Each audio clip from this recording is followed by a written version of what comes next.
2.5 ವರ್ಷ ಅಂತ ಅವಾಗ 2.5 ವರ್ಷ ಅದು ಅಗ್ರಿಮೆಂಟ್ ಆಗಿದ್ರೆ 2 ವರ್ಷದಲ್ಲಿ ಬಿಟ್ಟು ಹೋಗೋ ಚಾನ್ಸ್ ಇದೆ. 2 ವರ್ಷವನ್ನು ಯಾವಾಗ ದಾಟ್ಕೊಂಡು ಹೋದ್ರು. ಇನ್ನಂತೂ ಸ್ಪಷ್ಟವಾಗಿ ಈಗ ಬಜೆಟ್ ಅಂತೂ ಮಂಡಿಸ್ತಾ ಇದ್ದಾರೆ ಅವರು. ಇಲ್ಲ ನೆಕ್ಸ್ಟ್ 5 ಸ್ಟೇಟ್ ಇದು ಎಲೆಕ್ಷನ್ ಬರ್ತಾ ಉಂಟು, ಅಲ್ಲಿ ತನಕ ಬದಲಾವಣೆ ಇಲ್ಲ. ಅಷ್ಟೊತ್ತಿಗೆ 3 ವರ್ಷ ಕಂಪ್ಲೀಟ್ ಆಗ್ತದೆ.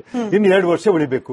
ಇನ್ನು 3 ವರ್ಷ ಅಲ್ಲೊಂದು ಚಾನ್ಸ್ ಉಂಟು. 3 ವರ್ಷ ಆದ್ಮೇಲೆ 5 ಸ್ಟೇಟ್ ಎಲೆಕ್ಷನ್ ಆಗುವಾಗೆ ಬಹುಶಃ ಔಟ್ಕಮಾಂಡ್ ನಿರ್ಧಾರ ಆಗಿದ್ರೆ ಒಪ್ಪಂದ ಬಿಹಾರ್ ಎಲೆಕ್ಷನ್ ಐದು ವರ್ಷ ಅಂತ ಹೇಳಿಬಿಟ್ರು. ಅರ್ಥ ಆಯ್ತಲ್ಲ. ಪಾಪ ಇವರು ಡಿ ಕೆ ಶಿವಕುಮಾರ್ ಹೇಳಿದ್ರೆ ಅವರು ಒಳ್ಳೆ ರೀತಿಯಲ್ಲಿ ಹೇಳಿದ್ದಾರೆ ರೆಸ್ಪಾನ್ಸ್. ಹೌದಪ್ಪ ಅವರೇ ಹೈಕಮಾಂಡ್ ನಮ್ದು ಅಂತ ಹೇಳ್ಬಿಟ್ರು. ಹೌದಲ್ವಾ? ಹಾಗೆ ಮತ್ತೆ ಹೈಕಮಾಂಡ್ ಇದ್ರ ಬಗ್ಗೆ ನೋಡ್ಕೊಳ್ತೇನೆ. ಈಗ ನಾನು ಹೇಳುದು ಎಲ್ಲರೂ ಕೆಲವೊಮ್ಮೆ ಶಿವಗಂಗರ ಮೇಲೆ ಇಕ್ಬಾಲ್ ಹುಸೇನ್ ಮೇಲೆ ಎಲ್ಲ ನೋಟಿಸ್ ಕೊಟ್ರಲ್ಲ, ಯಾಕಂದ್ರೆ ಮೇಲೆ ನೋಟಿಸ್ ಕೊಡ್ಬೇಕು. ಹಾಗಿದ್ರೆ ಯಾಕೆ ಕೊಡಬಾರ್ದು? ಪಾರ್ಟಿಗೆ ವಿರೋಧ ಆಗಿ ಕೊಡ್ತಾರಾ ಇಲ್ವಾ? ನಂಜುಂಡ ಅವರೇ, ಬಿಜೆಪಿ ಅವರು ಟ್ವೀಟ್ ಮಾಡಿದ್ದಾರೆ ಕಳೆದ 1 ಗಂಟೆ ಹಿಂದೆ. ಮುಖ್ಯಮಂತ್ರಿಗಳ ಪುತ್ರ ಯತೀಂದ್ರ ಅವರ ಪ್ರಕಾರ ಡಿಕೆ ಶಿವಕುಮಾರ್ ಅವರ ಪಾಲಿನ ಸಿಎಂ ಕುರ್ಚಿ ಹಗಲು ಗನಸು, ಒಕ್ಕಲಿಗರ ಕನಸು ಹಗಲು ಗನಸು, ಪೆನ್ನು ಪೇಪರ್ ಕೊಟ್ಟಿದ್ದು ಹಗಲು ಗನಸು. ಅಲ್ಲಿಗೆ ಯತೀಂದ್ರ ಸಿದ್ದರಾಮಯ್ಯನವರ ಮಾತೇ ಸತ್ಯ ಆಗತ್ತೆ ಅನ್ನೋಂಗಿದ್ರೆ 2028 ಕೂಡ ಗಗನ ಕುಸುಮಾನೆ ಡಿಕೆ ಶಿವಕುಮಾರ್ ಅವ್ರ ಪಾಲಿಗೆ. ಅವರೇ ಎರಡು ವಿಚಾರಗಳನ್ನ ತಿಳ್ಕೊಳ್ಳಿ. ಒಂದು, Yathindra Siddaramaiah is immaterial material. ಅವ್ರ ಬಗ್ಗೆ ತಲೆ ಕೆಡಿಸ್ಕೊಳ್ಳೋ ಅವಶ್ಯಕತೆ ಇಮ್ಮೆಟೀರಿಯಲ್, ಕಂಪ್ಲೀಟ್ಲಿ ಇಮ್ಮೆಟೀರಿಯಲ್. ಓಕೆ ಆಯ್ತಾ? ಎರಡನೇದು, he is not A custodian of Congress party. ಅವ್ರು ಹೇಳಿದ ತಕ್ಷಣ ವೇದವಾಕ್ಯ ಆಗುತ್ತೆ, ಸಿದ್ದರಾಮಯ್ಯ ಬದಲಾವಣೆ ಆಗಲ್ಲ, ಡಿ ಕೆ ಅದಲ್ಲ ಅವ್ರ ಭ್ರಮೆಯಲ್ಲಿ ಅವ್ರು ಬದುಕ್ತಾ ಇದ್ದಾರೆ. C as A community stand very clear. Siddaramaiah ಒಬ್ಬರೇ ಈ ಸಮಾಜದಲ್ಲಿ ತಂದು ಕಾಂಗ್ರೆಸ್ ಸರ್ಕಾರ 138 ಸೀಟ್ ತಂದಿಲ್ಲ. ಒಕ್ಕಲಿಗರ ಪಾತ್ರ ಬಹಳ ದೊಡ್ಡ ಮಟ್ಟದಲ್ಲಿದೆ. ಹಳೆ ಮೈಸೂರು ಭಾಗ, ಮೈಸೂರು, ಚಾಮರಾಜನಗರ, ಮಂಡ್ಯ, ಹಾಸನ ಎಲ್ಲಾ ಭಾಗದಲ್ಲೂ ಕೂಡ ಒಕ್ಕಲಿಗರು ಬಹಳ ಸಮಾಜವಾಗಿ ನಿಂತ್ಕೊಂಡು ಯಾವುದೇ ಪಕ್ಷ ಸಿದ್ಧಾಂತನವರು ಅಕ್ಸೆಪ್ಟ್ ಮಾಡ್ಕೊಂಡಿದ್ರು ಕೂಡ ಈ ಟೈಮ್ ಡಿ ಕೆ ಶಿವಕುಮಾರ್ ಅವರು ಮುಖ್ಯಮಂತ್ರಿ ಆಗ್ಬೇಕು ಅಂತ ಹೇಳಿ ಮನಸ್ಸಿಚ್ಛೆಯಾಗಿ ಗೆಲ್ಲಿಸಿದ್ದಾರೆ. ಹಾಗಾಗಿ ಈಸ್ ರೈಟ್. ಒಂದು. ಎರಡನೇದು, ಡಿ ಕೆ ಶಿವಕುಮಾರ್ ವ್ಯಕ್ತಿತ್ವ ಬಗ್ಗೆ ಹೇಳ್ತಾ ಇದ್ರು. ಸಿ, ಒಂದು ಪಾರ್ಟಿಯಲ್ಲಿ ಒಬ್ಬ ಐಡಿಯಲ್ ಸೋಲ್ಜರ್ ಅಂದ್ರೆ ಡಿ ಕೆ ಶಿವಕುಮಾರ್ ಕಣ್ರಿ. ಅದೇ ವರ್ಷಕ್ಕೆ ಬಿಟ್ಬಿಡಿ, ನಮಗೇನು ಯಾವ ಪಕ್ಷ ಕಟ್ಕೊಂಡು ಏನೂ ಆಗ್ಬೇಕಿಲ್ಲ. ಆದ್ರೆ ಒಬ್ಬ ವ್ಯಕ್ತಿ ಎಷ್ಟೇ ಕಷ್ಟಗಳು ಬಂದರೂ ಕೂಡ, ಎಂತ ಒಂದು ಸಿಚುವೇಶನ್ ಇದ್ರೂ ಕೂಡ ಪಕ್ಷವನ್ನ ಮೇಲೆತ್ತುವಂತ ಕೆಲಸವನ್ನ ಮಾಡಿದ್ದಾರೆ. ಎರಡನೇದು, ಅವ್ರಿಗಿಂತ ಲಾಯಲ್ ಕಾಂಗ್ರೆಸ್ ಪಾರ್ಟಿಲಿ ಯಾರು ಇಲ್ಲ, ಯಾವ ಪಕ್ಷದಲ್ಲೂ ಇಲ್ಲ. ನೀವು ಕನ್ಸಿಡರ್ ಮಾಡಿ, ಜೆಡಿಎಸ್ ತಗೊಳ್ಳಿ, ಬಿಜೆಪಿ ತಗೊಳ್ಳಿ, ಯಾವುದೇ ಪಾರ್ಟಿ ತಗೊಳ್ಳಿ, is the only loyal man is in the state who is always follow the Congress principles. ಹಾಗಾಗಿ ಅದನ್ನು ಯಾರು ಕೂಡ ಅವಶ್ಯಕತೆ ಇಲ್ಲ. ತೀರ್ಮಾನ ಮಾಡಿ ಹೈಕಮಾಂಡ್ ಮಾಡ್ತಾರೆ. ನಾನ್ ಕೂತ್ಕೊಂಡು ಹೇಳಿದ ತಕ್ಷಣ ಅಲ್ಲ, ಅದು ಬಂದೇ ಬರುತ್ತೆ. ಯಾವಾಗ ಅನ್ನೋದೇ ಪ್ರಶ್ನೆ. ಬಂದೇ ಬರುತ್ತೆ. ಹತ್ರ ಬಂದಿದೆ. Time is coming very soon. He'll be chief minister of Karnataka. ಯಾರು ಹೇಳೋ ಅವಶ್ಯಕತೆ ಇಲ್ಲ, ಶಾಸನ ಕೇಳೋ ಅವಶ್ಯಕತೆ ಇಲ್ಲ, ಸಂಕಲ್ಪ ಮಾಡೋ ಅವಶ್ಯಕತೆ ಇಲ್ಲ. ರಾಜಕೀಯದಲ್ಲಿ very soon is the next election also. ಬರುತ್ತೆ, ಎಲ್ಲ ಎಲೆಕ್ಷನ್ಸ್ ಬರುತ್ತೆ. ಆದ್ರೆ ಡಿ ಕೆ ಶಿವಕುಮಾರ್ ಮುಖ್ಯಮಂತ್ರಿ ಆಗೋದು ಯಾರು ತಪ್ಪಿಸಕ್ಕಾಗೋದಿಲ್ಲ. ಬರ್ದಿಟ್ಕೊಳ್ಳಿ. ಅಗೇನ್ ಚೀಫ್ ಮಿನಿಸ್ಟರ್ ನನ್ನೇ ಕರೀರಿ, ನಾನೇ ಬಂದು ನಿಮ್ಗೆ ಇಲ್ಲಿ ಡಿಬೇಟ್ ಮಾಡ್ತೀನಿ. ಅರ್ಥವಾಯ್ತಾ? ಸಿದ್ದರಾಮಯ್ಯ ಹೇಳಿದ ತಕ್ಷಣ ಯತೀಂದ್ರ ಯಾರೇ ಅವರು ಮುಖ್ಯಮಂತ್ರಿಗಳ ಪುತ್ರ ಅದೇ ಮೆಟೀರಿಯಲ್ ನಿಮ್ಗೆ? ಅವ್ರ ಮೆಟೀರಿಯಲ್ ಅಲ್ವಲ್ಲ. ಒಬ್ಬ ಮುಖ್ಯಮಂತ್ರಿ ಮೊಮ್ಮಗ ಇದನ್ನ ಕರ್ಕೊಂಡ್ ಬಂದ್ಬಿಡ್ತೀರಾ? ಇಲ್ವಲ್ಲ. ಯತೀಂದ್ರ ಅವ್ರ ಕ್ಷೇತ್ರನೇ ಮೇಂಟೈನ್ ಮಾಡಕ್ ಆಗ್ತಿಲ್ಲ. ಇನ್ನೇನ್ರ ರಾಜ್ಯದ ಬಗ್ಗೆ ಮಾತಾಡ್ತಾರೆ? ಅವ್ರ ಅಪ್ಪನ್ ಗೆಲ್ಲಕ್ಕೆ ಇದೇ ಒಕ್ಕಲಿಗರ ಕಾರಣ ಕಣ್ರಿ. ಅವ್ರ ಸೋದನ ಬೈ ಎಲೆಕ್ಷನ್ ಒಕ್ಕಲಿಗರ ಅವ್ರು ನಿಂತ್ಕೊಂಡಿಲ್ಲ ಅಂದಿದ್ರೆ ಅವ್ರ ಅಪ್ಪನ ರಾಜಕೀಯ ಅಂತ್ಯ ಆಗ್ತಾ ಇತ್ತು. ಇದೇ ಪ್ರಶ್ನೆ ಆಕ್ಚುಲಿ ರಾಜುಗೌಡರ ರಿಯಾಕ್ಷನ್ ತಗೊಂಡು ಆಮೇಲೆ ಲೋಹಿತ್ ಅವ್ರನ್ನ ಮಾತನಾಡ್ಸೋಣ ಅನ್ಕೊಂಡಿದೆ. ಬಟ್ ಇದೇ ಪ್ರಶ್ನೆ ದೊಡ್ಡವರೇ ಸುಮ್ಮನಿರ್ಬೇಕಾದ್ರೆ ಲೋಹಿತ್ ಅವರೇ, ಯತೀಂದ್ರ ಸಿದ್ದರಾಮಯ್ಯನವರು ಯಾಕೆ ಪದೇ ಪದೇ ಹೇಳಿಕೆಯನ್ನ ಕೊಟ್ಟು ಕಾಂಟ್ರವರ್ಸಿಯನ್ನು ಮೈ ಮೇಲೆ ಹೇಳ್ಕೊಳ್ತಿದ್ದಾರೆ, ಕಾಂಗ್ರೆಸ್ ಪಕ್ಷದ ಮೈ ಮೇಲೂ ಎರಚ್ತಿದ್ದಾರೆ ಅಂತ ಹೇಳಿ. ಸಮಸ್ಯೆ ಏನಾಗಿದೆ, ಯತೀಂದ್ರ ಅವರಿಗೆ ಒಂದು ಸಮಸ್ಯೆ ಆಗ್ಬಿಟ್ಟಿದೆ. ಎಲ್ಲೂ ನಿನ್ ಪಿಕ್ಚರ್ ಬರ್ತಿಲ್ಲ, ಮೀಡಿಯಾದಲ್ಲಿ ಅಟೆನ್ಷನ್ ಆಗ್ತಿಲ್ಲ ಅಂತ. ಇಲ್ಲಿ ಮೈಸೂರಲ್ಲೂ ಗೌರವ ಸಿಗ್ತಾ ಇಲ್ಲ ಅವ್ರಿಗೆ, ವಿಧಾನಸೌಧದಲ್ಲೂ ಗೌರವ ಸಿಗ್ತಿಲ್ಲ. ಜೈಬಿದ್ ಮೊನ್ನೆ ಹಗರಣ ನಡೀತಾ ಇತ್ತು ಏನೋ ಟ್ರಾನ್ಸ್ಫರ್ ವಿಚಾರದಲ್ಲಿ. ಹಾಗಾಗಿ ಅವ್ರು ಏನಾಗಿದೆ, ಒಂದು ಕ್ಷೇತ್ರದಲ್ಲಿ ಕ್ರಿಯೇಟ್ ಮಾಡ್ಕೊಳ್ತಿದ್ದಾರೆ.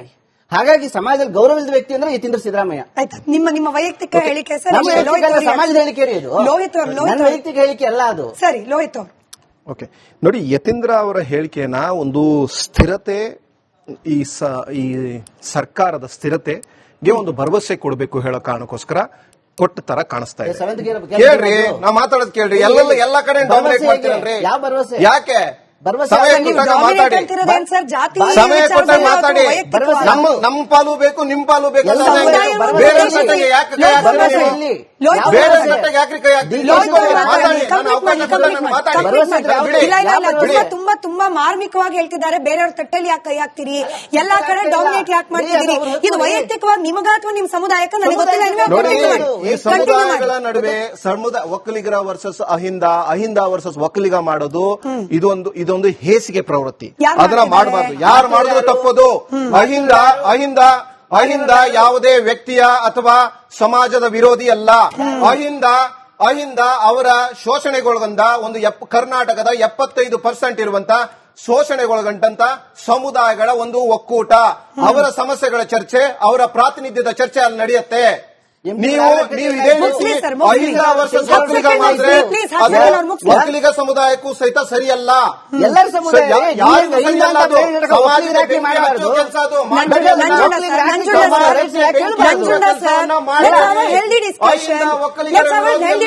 ಒಕ್ಕಲಿಗರು ಅಹಿಂದದ ವಿರೋಧಿ ಅಲ್ಲ, ಅಥವಾ ಒಕ್ಕಲಿಗರು ಸಿದ್ದರಾಮಯ್ಯ ವಿರೋಧಿ ಅಲ್ಲ. ಬೆಂಕಿ ಹಚ್ಚಬೇಡಿ. ಡಿ.ಕೆ. ಶಿವಕುಮಾರ್ ನನ್ಗೆ ಗೊತ್ತಿಲ್ಲ. ಬೆಂಕಿ ಹಚ್ಚೋ ಕೆಲಸ ಮಾಡಬೇಡಿ. ಆಲ್ರೆಡಿ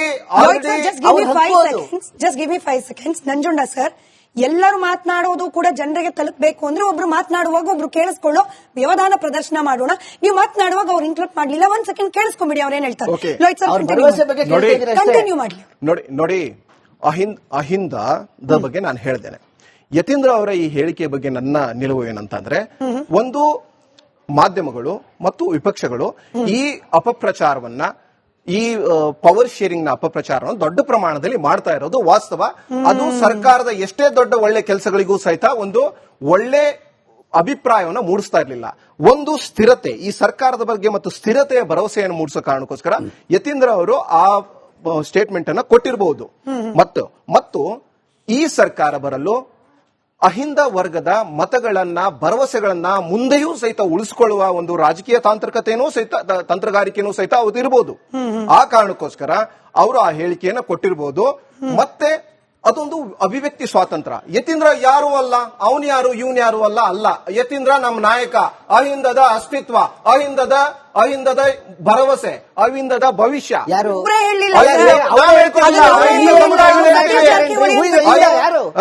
ಏನಾಯ್ತು? MTB ಕೃಷ್ಣ ಏನಾಯ್ತು? ಏನಾಯ್ತ್ರಿ? ಶಂಕರ್ ಕತೆ ಏನ್ರಿ ಆಯ್ತು? ವಿಶ್ವನಾಥ್ ಕತೆ ಏನ್ರಿ ಆಯ್ತು? ಅವರೆಲ್ಲ ಏನು ಅಹಿಂದದ ಒಂದು ವೇದಿಕೆಯಲ್ಲಿ ನಮ್ಮ ನಾಯಕರ ವಿರುದ್ಧ ಮಾತಾಡಿದ್ರೆ ಏನು ಅಲ್ಲ, ಅಗೌರವದಿಂದ ಮಾತಾಡಿದ್ರೆ ನಮ್ಮ ಅಹಿಂದ ನಾಯಕರನ್ನ ಬಿಟ್ಟುಕೊಡುವ ಪ್ರೇಮನೇ ಇಲ್ಲ. ನೋಡಿ, ನೀವು ಸಮುದಾಯದ ನಿಮ್ಮ ಸಮುದಾಯಕ್ಕೂ ನಿಮಗೆ ಗೌರವ ಇದೆ ನನಗೆ. ಆದರೆ ನಮ್ಮ ನಾಯಕರುಗಳನ್ನ ನಂಜುಂಡ ಸರ್, ಈ ವೇದಿಕೆಗೆ ಒಂದು ರೂಲ್ಸ್ ಇದೆ ಸರ್, ಅದನ್ನ ನೀವು ಪಾಲನೆ ಮಾಡಲೇಬೇಕು. ಮೈಕ್ ಅನ್ನ ಮ್ಯೂಟ್ ಮಾಡಿಸುವಂತ ಸಂಪ್ರದಾಯ ನಮ್ಮಲ್ಲಿಲ್ಲ. ದಯವಿಟ್ಟು ಆ ಅನಿವಾರ್ಯತೆಯನ್ನ ಕ್ರಿಯೇಟ್ ಮಾಡಬೇಡಿ. ಲೋಹಿತ್ ಅವರೇ, ನೀವು ಹೇಳ್ತಾ ಇದ್ರಿ, ನಾನು ರಾಜುಗೌಡ್ರಿಗೆ ಪ್ರಶ್ನೆ ಕೇಳ್ಕೊಂಡು ನಿಮ್ಗೆ ವಾಪಸ್ ಬರ್ತೀನಿ. ಲೋಹಿತ್ ಅವರು ಹೇಳ್ತಾ ಇದ್ರು, ರಾಜುಗೌಡ್ರೆ ಇದು ಮಾಧ್ಯಮಗಳ ಸೃಷ್ಟಿ, ಮಾಧ್ಯಮಗಳು ಇಂಥದ್ದೊಂದು ಕೆಟ್ಟ ಚಾಳಿಯನ್ನ ಮಾಡ್ತಾ ಇದೆ, ವಿರೋಧ ಪಕ್ಷಗಳು ಈ ಅಧಿಕಾರ ಹಸ್ತಾಂತರ ಅನ್ನೋದನ್ನ ಕ್ರಿಯೇಟ್ ಮಾಡ್ತಿದ್ದಾರೆ. ಬಟ್ ನಾನು ಮತ್ತೆ ಕೇಳ್ತೀನಿ ಕ್ಲೀಶೆ ಪ್ರಶ್ನೆ. ಇವತ್ತಂತೂ ಇಕ್ಬಾಲ್ ಹುಸೇನ್ ಅವರು ಶರಾ ಬರೆದು ಬಿಟ್ಟಿದ್ದಾರೆ, ನಾವು 2 ಡೇಟ್ ಕೊಟ್ವಿ, ಬಟ್ 3ನೇ ಡೇಟ್ ಕೊಡ್ತಾ ಇದೀವಿ, ಪಕ್ಕಾ ಅವತ್ತು ಮುಖ್ಯಮಂತ್ರಿ ಹಾಗೆ ಆಗ್ತಾರೆ. ಶಿವಗಂಗಾ ಬಸವರಾಜ್ ಹೇಳ್ತಾರೆ, ಇದೇ ಅವಧಿಯಲ್ಲೇ ಮುಖ್ಯಮಂತ್ರಿ ಆಗ್ತಾರೆ, ಅದನ್ನ ನಾನೇ ಕಣ್ಣಾರೆ ನೋಡ್ತೀನಿ.